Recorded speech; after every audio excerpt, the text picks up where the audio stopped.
Wisconsin fans, you're excited. For good reason, you should be. But will it take some time? Welcome to the Voice of College Football. We break down the game we all love each and every day with you, best discussion, debate, and analysis. We are breaking down the 2023 season team by team and delivering our predictions. Let's get to the Badgers, who made the best offseason head coaching hire in the country, in my opinion, Luke Fickell. Then Luke Fickell turned around and made one of the most curious offseason hiring decisions in bringing in offensive coordinator Phil Longo. Barry Alvarez took over this program in 1989, and it's never been the same. He established it based on his identity and his belief in running the football and playing sound, stout, stifling defense, and it's worked just about every season since. Wisconsin has been able to elevate past its talent level to compete with the best in college football on a fairly regular basis. This has been a top 10 to 15 program in college football. Now a bit of a diversion, a bit of a move from center in hiring Luke Fickell, who believes in all those things, but he wants to do it with speed and space. So combine the old and the new, and Phil Longo has the task of making that all work. Well, at least he's got one of the best backs in the nation in Braylon Allen to make it work. 1,200 yards last season, and consider this. He had the offense on his back. Everybody loaded the box and waited for Braylon Allen to punish them or to take the hit to Wisconsin. Now, we've got a diversified offense with Tanner Morgan coming in at quarterback from SMU, threw 33 touchdowns last year, 39 the season before. Luke Fickell should know Tanner Mordecai. He faced him once or twice a season at Cincinnati, and now he's brought him in as the quarterback at Wisconsin. Luke Fickell also brought in a host of other players via the transfer portal, 14 in all. Let's highlight some of the bigger ones. In addition to Mordecai at quarterback, completed 65% of his passes. Some offensive weapons for Mordecai to work with, including USC's C.J. Williams, caught only 4 passes, but we know USC's wide receiver room, and C.J. Williams is ultra-talented. Expect him to be a breakout player in the Big Ten. Also, Bryson Green, more experienced at Oklahoma State with 36 catches and 5 touchdowns this past season. Offensive lineman Joe Huber was one of the best with Cincinnati. Luke Fickell knew that and brought him along to Madison. Also, if Mordecai should falter at quarterback, there are some reinforcements here with Nick Evers, the highly touted quarterback out of Oklahoma, and also Braden Locke from Mississippi State.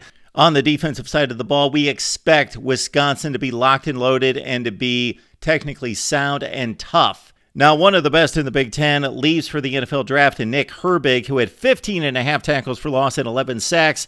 Also, John Torchio at safety with 5 picks. However, more reinforcements come in from the transfer portal. Darian Varner from Temple, 12 and a half tackles for loss and 7 and a half sacks. Jason Matre from Boston College with 42 tackles.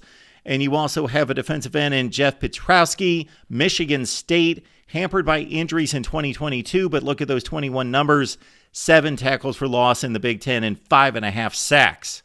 And don't forget about one of the holdovers at wide receiver, Tamir Dike. He will have to learn the new offense under Phil Longo. He caught 47 balls in 2022. Let's look at the schedule, and let's see where the pitfalls could be for the Badgers. And this, of course, the last time the Badgers can beat up on the Big Ten Western Division. But before they do so, there's a trip to Pullman and some unfinished business there against Washington State. Wisconsin dominated that game statistically at home against Washington State, but tripped up in the fourth quarter several times, a ton of mistakes in the red zone, and lost 17-14.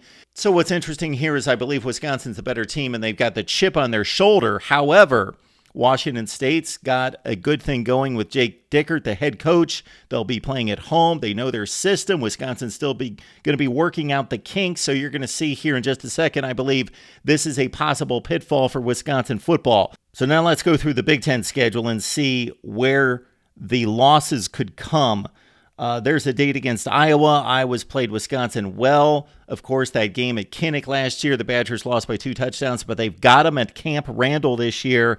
That should be the game of the year in the Big Ten Western Division. Also, at Illinois, the Illini will probably take a step back, as will Purdue, because of personnel losses that are really too much for those two programs to take. Now, later in the season, what a matchup it should be. Luke Fickell's alma mater, Ohio State, comes to town to take on Wisconsin. At that point, they should have the quarterback situation figured out. That's a mighty huge challenge for Wisconsin, taking on one of the most talented teams in college football. But look at this stretch drive. It doesn't get much easier than this. At Indiana, Northwestern, Nebraska. Okay, those are two have-to-be wins against Indiana and Northwestern. Nebraska is going to be better with Matt Rule. I believe that. However, good enough to win at Madison? I don't believe so. And then the trip to Minnesota could be for the division championship. The Badgers should have that in play as they go to Minnesota and take on PJ Fleck and company. So that's a difficult road test to complete the season.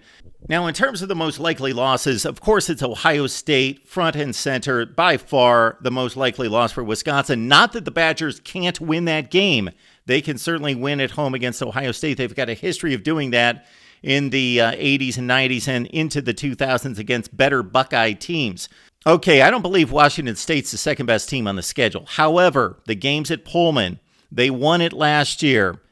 Jake Dickert, a really good coach, difficult place to play, good team, and where the game is scheduled, it's just the second game. And Wisconsin's going to be working out the kinks of a new offense in particular and a new defensive coordinator as well. So this is a tricky one at Washington State, despite having that revenge factor. Iowa's always difficult, of course. At Minnesota would be the next one in line. That group of Iowa, Minnesota, and Illinois, roughly the same in terms of difficulty because the two road games against the Gophers and Illini. Then you've got a bunch of games that Wisconsin's going to have to win if they are going to play in Indianapolis for the Big Ten Championship. And then you see at the bottom, the other two non-conference games aren't necessarily gimmies. Wisconsin has struggled in these spots at times in the past, and they've got decent group of 5 teams coming to Madison in Buffalo and Georgia Southern in weeks 1 and 3.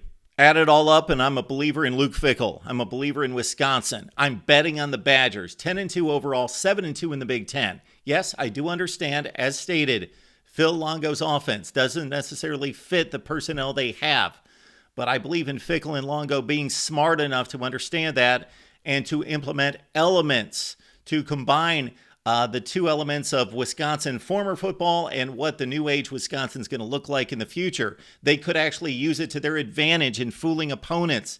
Opponents not understanding what they have to prepare for and still leaning on Braylon Allen first and foremost, but giving him some relief in the passing game. Tanner Mordecai is going to have to adjust to higher grade defenses in the Big Ten. And speaking of defense, Jim Leonard's a big loss, but Luke Fickell's a big defensive mind himself, and I believe Wisconsin's going to get the job done. 6-3 sounds more reasonable to me, but when I look at the schedule, it's difficult for me to find 2 losses. Yes, they could lose, of course, to Ohio State at home, Iowa at home. They've got a trip to Minnesota, and they could trip up somewhere else. They could go 5-4 in the division, certainly. But I'm going for 7-2 because I think even if they lose to Ohio State and then they lose either at Minnesota or against Iowa, that they're going to finish at 7-2. Again, 6-3 feels right, but I look at the schedule and I say Wisconsin is going to win 7 football games against the Big Ten, 10-2 overall. Your comments, your thoughts below. And, of course, we're going to get to the rest of the Power 5. We're going to take your group of 5 suggestions and requests. We also already have them on the board for Appalachian State and Marshall, so we will get to those as soon as possible. A lot to do here at the Voice of College Football as we prepare you for 2023.